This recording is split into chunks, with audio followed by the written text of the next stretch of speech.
Hi, ഞാൻ മനോജ്. ഞാൻ വരുന്നത് തിരുവനന്തപുരം അടിമത്രയിൽ നിന്നാണ്. വയസ്സ് 22. ഞാനിപ്പോൾ തിരുവനന്തപുരം കൊമ്പൻസിലാണ് കളിക്കുന്നത്. മിഡ്ഫീൽഡർ പൊസിഷനിലാണ് കളിക്കുന്നത്.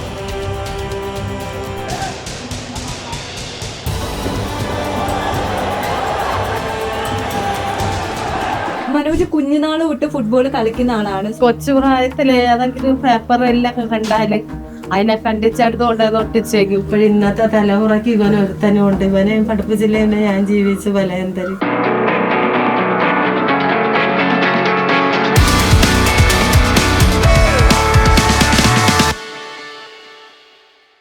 കാൽപന്ത് കളിയുടെ ചരിത്രത്തിൽ പുത്തൻ നാമങ്ങൾ സൃഷ്ടിക്കാൻ പോകുന്ന സൂപ്പർ ലീഗ് കേരളയുടെ ക്ലബ്ബായ തിരുവനന്തപുരം കൊമ്പൻസിന്റെ പ്ലെയറായ മനോജിന്റെ വീട്ടിലാണ് ഞാനെന്നുള്ളത്. അപ്പൊ നമുക്ക് മനോജിന്റെ വിശേഷങ്ങൾ അറിയാം.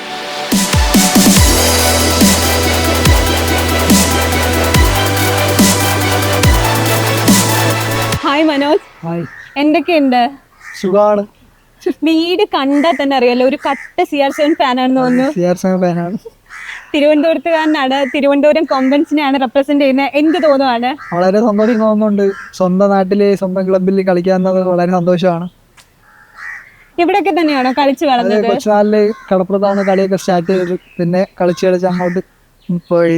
ആരൊക്കെയാണ് ഈ കൂടെ ഉള്ളത്? ഇത് അമ്മ, ഇത് അച്ഛൻ, ഒരു മാമന്റെ വൈഫ്, മാമന് മക്കള്. എങ്ങനെ ഉണ്ടായിരുന്നു ഇവരുടെയൊക്കെ സപ്പോർട്ട്? വളരെ നല്ല രീതിയിലുള്ള സപ്പോർട്ടായിരുന്നു കൊച്ചുനാളെ തൊട്ടേ. എല്ലാ കാര്യങ്ങളിലും കൂടെ നിൽക്കുമായിരുന്നു. പരിക്കും കാര്യങ്ങളും വന്നാലും ഇവരൊക്കെ തന്നെയാണ് കൂടെ നിൽക്കുന്നത്. ഇവരെ പ്രാർത്ഥനയുടെ ഫലം കൊണ്ടാണ് ഇപ്പോൾ ഇതുവരെ എത്തിയത്. കുഞ്ഞുനാൾ തൊട്ട് കളിക്കുന്ന ആളാണ്. അപ്പൊ ആവശ്യത്തിലധികം ട്രോഫികളൊക്കെ കാണുമല്ലോ അല്ലേ? ഇവിടെ വീട്ടില് കുറച്ച് സ്ഥല പരിമിതി കുറവാണ്. അപ്പോൾ കുറച്ചൊക്കെ തന്നെ ഉണ്ട്. അത് പെട്ടിയിൽ സൂക്ഷിച്ച് അങ്ങനെ വെച്ചിരിക്കുകയാണ്. എന്നാലും നമുക്ക് ഓരോ ട്രോഫികളായിട്ട് കാണാം. അതെ, കാണാം.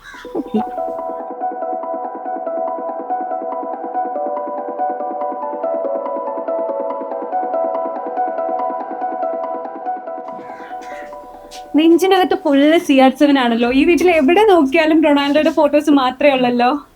കൊച്ചു പ്രായത്തില് ഏതെങ്കിലും പേപ്പറെല്ലാം കണ്ടാല് അതിനെ കണ്ടിച്ചെടുത്തോണ്ട് തൊട്ടിച്ചേക്കും. കൊച്ചു പ്രായത്തിൽ നമ്മൾ ഏതെങ്കിലും സാധനം കൊണ്ടുവന്ന് ആ ഫോട്ടോ കണ്ട ഉടൻ ഓടി ഒന്ന് പിടിച്ചു വാങ്ങിക്കും.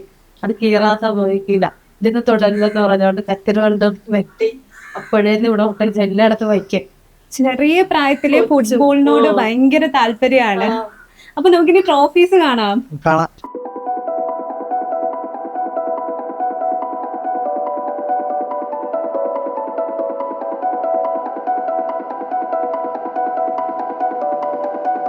ഒരുപാട് ട്രോഫി ഉണ്ടല്ലോ. ഇതിൽ ഏതാണ് പേഴ്സണൽ ഫേവറേറ്റ്? അവസാനമായി കേരള പ്രീമിയർ ലീഗിൽ 2 മാൻ ഓഫ് ദ മാച്ച് നേടാൻ കഴിഞ്ഞു. അതാണ് ഏറ്റവും വലിയ. അത് ഏത് ട്രോഫിയാണ്? മനോജിന്റെ പേഴ്സണൽ ഫേവറേറ്റ് ആയിട്ടുള്ള ട്രോഫിയാണ്. കേരള പ്രീമിയർ ലീഗിലെ മാൻ ഓഫ് ദി മാച്ച് ആയ ട്രോഫിയാണിത്. ഇതൊക്കെ ഇങ്ങനെ കൊണ്ട് തരുമ്പോ അമ്മയ്ക്ക് എന്താ തോന്നുന്നത്? ഇവിടെ വയ്ക്കാൻ സ്ഥലമൊന്നുമില്ല. നമ്മൾ കൊണ്ടുവരുമ്പോഴേ ചിരിച്ചോണ്ടാ കൊണ്ടുവരും. ഉടനെ കൊണ്ടുവന്ന് നമ്മളെ കയ്യിൽ തരും. ഒന്നി അച്ഛൻ്റെ കയ്യിൽ കൊടുക്കും, അല്ലെ എൻ്റെ കയ്യിൽ തരും. പറയും ഇതാ നിന്ന് ഞാൻ ജോലി ചെയ്തതിൻ്റെ കൂലി എന്ന് പറയും. ഇതാ നിന്ന് ഞാൻ കഷ്ടപ്പെട്ടതിൻ്റെ ഫലം. അപ്പൊ ഞാൻ പറയും ഇതോന്ന് ചോദിക്കും. പറയും ഇതാണ് എനിക്ക് ഏറ്റവും വലിയ ആനന്ദമുള്ളതെന്ന് പറഞ്ഞോട്ട് വെച്ചേക്ക്. 2-3 ദിവസം ഇവിടെ ഇരിക്കും. പിന്നെ അച്ഛൻ എടുത്ത് പയ്യ പൊതിഞ്ഞ് ഇതിന്റെ അകത്ത് വെച്ചേക്കും. വേറെ സ്ഥലങ്ങളില്ല. മനോജ് കുഞ്ഞുനാൾ തൊട്ട് ഫുട്ബോൾ കളിക്കുന്ന ആളാണ്. സ്വാഭാവികമായിട്ടും അടുത്തുള്ള അയൽവക്കാരൊക്കെ പറയുമല്ലോ, എന്തിനാ മോനെ ഇതിന് വിടുന്നത്, വല്ല പണിക്കും പറഞ്ഞു വിട്ടൂടെ? ഒരുപാട് പറയും അച്ഛൻ ഇങ്ങനെ പോകുന്നില്ല, ഇവനെ പഠിപ്പിച്ച്. കൂടുതലും എൻ്റെ അമ്മ തന്നെ പറഞ്ഞിട്ടുണ്ട്. അങ്ങനെ അച്ഛനും വീട്ടിലിരിക്കണം, നീ ഇവനെ പഠിപ്പിച്ച് നീ എന്ത് ചെയ്യും, എല്ലായിടത്തുനിന്നും ലോണുകളൊക്കെ വാങ്ങിച്ച് നീ ഫീസ് അടയ്ക്കുകയും അവൻ്റെ ആവശ്യം നോക്കുകയും അച്ഛൻ്റെ അസുഖം നോക്കുകയും ഇതെല്ലാം നീ ഒറ്റയ്ക്ക് എന്ത് ചെയ്യുമെന്നൊക്കെ പറയും. ഞാൻ പറയും ഞാനോ അവരോ പഠിക്കാത്ത ആള്, ഞങ്ങള് ഒരു മടയാളുകൾ, ഞങ്ങൾക്ക് ബുദ്ധിയില്ല. അപ്പോഴിന്നത്തെ തലമുറയ്ക്ക് ഇവൻ ഒരുത്തനും ഉണ്ട്. ഇവനെ പഠിപ്പിച്ചില്ല തന്നെ ഞാൻ ജീവിച്ച് പലയന്തരി. പറയില്ല അച്ഛനും സുഖമില്ലാത്തതുകൊണ്ടാണ് അമ്മയും പിള്ളേയും നോക്കാതെ ഇട്ടിരുന്നു. അപ്പോഴും 10ാം ക്ലാസ് കഴിഞ്ഞ +2 കഴിഞ്ഞപ്പോഴേ പറഞ്ഞു പോയി, അമ്മ ഞാൻ പഠിച്ച +2 10ാം ക്ലാസ് കഴിഞ്ഞപ്പോൾ ചോദിച്ചമ്മ ഞാൻ പഠിച്ച നിങ്ങൾ എന്നെ പഠിപ്പിക്കുമെന്ന് ചോദിച്ചു.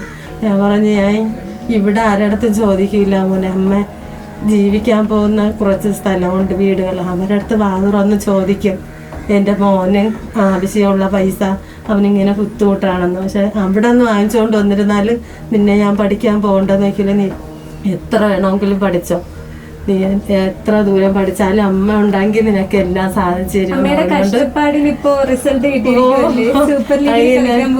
ഓ അങ്ങനെ മാം എപ്പോഴും പറയും, കൊച്ചിലേക്ക് ഒത്തിരി ബുദ്ധിമുട്ട് ഞങ്ങളുടെ ജീവിതത്തിൽ ഒരുപാട്. അച്ഛൻ്റെ കാര്യം ഇരുന്നിരുന്നു. അപ്പോൾ 2-3 പ്രാവശ്യം അവർക്ക് ഷോക്കൊക്കെ ഉണ്ടായി. അങ്ങനെ ആശുപത്രിയിലേക്കായിരുന്നു, ഒരുപാട് പൈസയൊക്കെ. ലാസ്റ്റിൽ ഒരു ദിവസം എൻ്റെ മോൻ ഒരു സ്വരം ചോദിച്ചു എൻ്റെ അടുത്ത്, 8ൽ പഠിച്ചിരുന്നപ്പോൾ 5 ദിവസം വലിയ ആശുപത്രിയിൽ കിടന്നത്. അമ്മ ഒരു കാര്യം ചെയ്യണം, നമുക്ക് ഇത്രയും സ്ഥലമുണ്ടല്ലോ, വിറ്റായാലും അമ്മ അച്ഛനെ നോക്കണം. എന്തെന്ന് വെച്ചാൽ എനിക്ക് അമ്മയുടെ കൂടെ ഒന്നും ഇരിക്കാൻ പറ്റില്ല. എന്നെ ആരെങ്കിലും വിളിച്ച് എവിടെയെങ്കിലും കളിക്കാനോ ഹോസ്റ്റലിലേക്ക് അമ്മയ്ക്ക് കൂട്ടിന് അച്ഛൻ വേണം.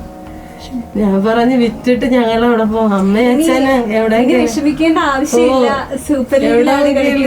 അനാഥാലയത്തായാലും അമ്മയും അച്ഛൻ എന്നാ ഞാൻ വന്ന് നോക്ക്, എന്നാലും അമ്മ അച്ഛനെ കളയരുത്. ഞാൻ പറഞ്ഞു ഇത് വിൽക്കണ എങ്ങനെ? ഇവൻ പറയാണ് ഇത് ഇത്ര വിൽക്കാൻ പോണെന്ന് പോസ്റ്റിലൊരു പേപ്പർ എഴുതി വെച്ചിരുന്നാ.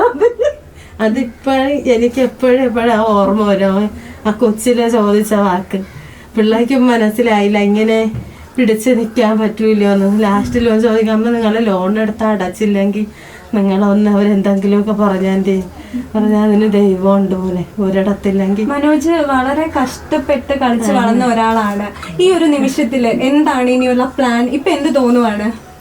ഇനി ഇതിലോട്ട് തന്നെ മുന്നോട്ട് ISL അതില് പിന്നെ ഇന്ത്യക്ക് വേണ്ടി കളിക്കാം, അതാണ് ഏറ്റവും വലിയ ഇത്. പിന്നെ ഒരു നല്ലതുപോലെ കിടന്നുറങ്ങാൻ ഒരു നല്ലൊരു വീട് വയ്ക്കാം, പിന്നെ എൻ്റെ അച്ഛനും അമ്മയും നല്ലതുപോലെ നോക്കാം. അതാണ് എല്ലാം നടക്കും, എല്ലാം വിചാരിച്ച പോലെ തന്നെ നടക്കും, വിശ്വാസമുണ്ട്. നമുക്കിനി മനോജിന്റെ പ്ലേസ് ഒക്കെ ഒന്ന് കണ്ടാലോ? എങ്ങനെയാണ് ഈ സൂപ്പർ ലീഗിലേക്ക് എത്തിപ്പെട്ടത്?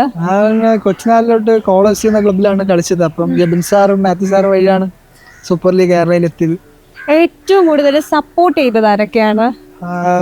ഏറ്റവും കൂടുതൽ സപ്പോർട്ടും പ്രാർത്ഥനയും വീട്ടുകാരായിരുന്നു. പിന്നെ അതിനുശേഷം നാട്ടിലെ കൂട്ടുകാരൊക്കെ ഉണ്ടായിരുന്നു. പിന്നെ ക്ലബിന്റെ പ്ലേയേഴ്സ് ഒരുപാട് പേരുണ്ടായിരുന്നു. ഇങ്ങനെ ഒരു കോസ്റ്റൽ ഏരിയയിൽ നിന്ന് ഫുട്ബോളിലേക്ക് വരുമ്പോൾ സ്വാഭാവികമായിട്ടും പലതരത്തിലുള്ള കമന്റ്സ് ഒക്കെ കിട്ടിയിട്ടുണ്ടായിരിക്കുമല്ലോ. ഏറ്റവും നെഗറ്റീവായിട്ട് തോന്നിയ ഒരു കാര്യം എന്താ? നെഗറ്റീവായിട്ട് നമ്മളിപ്പോൾ ഇത്ര വർഷത്തോളം ചുമ്മാ കളിക്കുന്നു, ആൾക്കാർ നമ്മളിത് പറയും ഇതുവരെ ഒന്നും ആയില്ലേ, എന്താണ് ഇങ്ങനെ നടക്കുന്നത്. അപ്പോൾ അവർക്കൊക്കെ ഒരു മോട്ടിവേഷൻ പോലെയാണിത്. നമുക്ക് സമയമുണ്ട്, സമയമാകുമ്പോൾ എല്ലാം ശരിയാകും. ആ രീതിയിൽ നമ്മൾ വെയിറ്റ് ചെയ്ത് നിൽക്കുക. ഈ ഫുട്ബോൾ ജേർണിയിൽ ഏറ്റവും സന്തോഷം തോന്നിയ ഒരു നിമിഷം അതെന്തായിരിക്കും?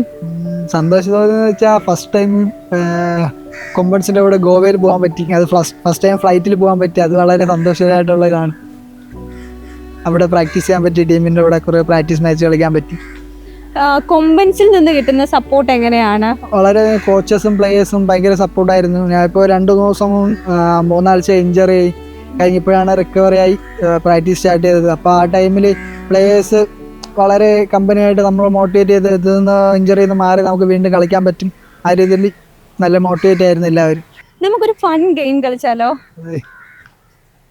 മനോജിന്റെ ടീമിൽ ഇഷ്ടമുള്ള ഒരുപാട് പ്ലേയേഴ്സ് ആണല്ലോ, ഒരുപാട് പേരുണ്ട്. നമുക്കൊരു 5-a-side ടീം ബിൽഡ് ചെയ്താലോ? ഓക്കെ. ഇഷ്ടമുള്ള ഗോൾ കീപ്പർ ആരാണ്? ഗോൾ കീപ്പർ ഒരുപാട് പേര് ഇഷ്ടമാണ്, എന്നാലും ഇപ്പോഴത്തെ best Allison. Okay. Defender? Defenders ഒറ്റ ഇതിൽ ഒരാളൊക്കെ ആണെങ്കിൽ വേണ്ടേക്ക്. Okay.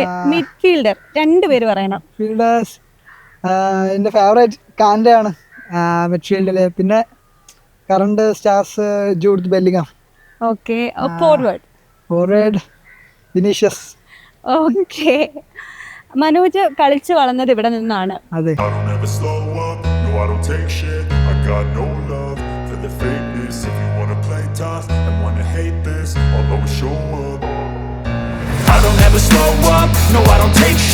got no love for the fakeness. If you wanna play tough and wanna hate this, I'll always show up and make a statement. I don't ever slow up, no I don't take shit. I got no love for the fakeness. If you wanna play tough and wanna hate this, I'll always show up and make a statement. Everything I do so instinctive and so passionate. Every word I move so descriptive like an adjective. I got a vendetta against people who patented being negative when you should be getting after it. I got facts over tracks, this and that. Spitting slow, spitting fast. I could roast, I could gas. Think I'm okay at last, but I don't know if that can erase all the past. And the pettiness, a reflection of the emptiness. Hilarious, you think you're worth my time, you're delirious. Mysterious, because you hide behind a ain't no humble brag. I want you to hear words, you can say them back. I want you to feel free from the chains at last, and to believe in what you got, it was built to last, yeah.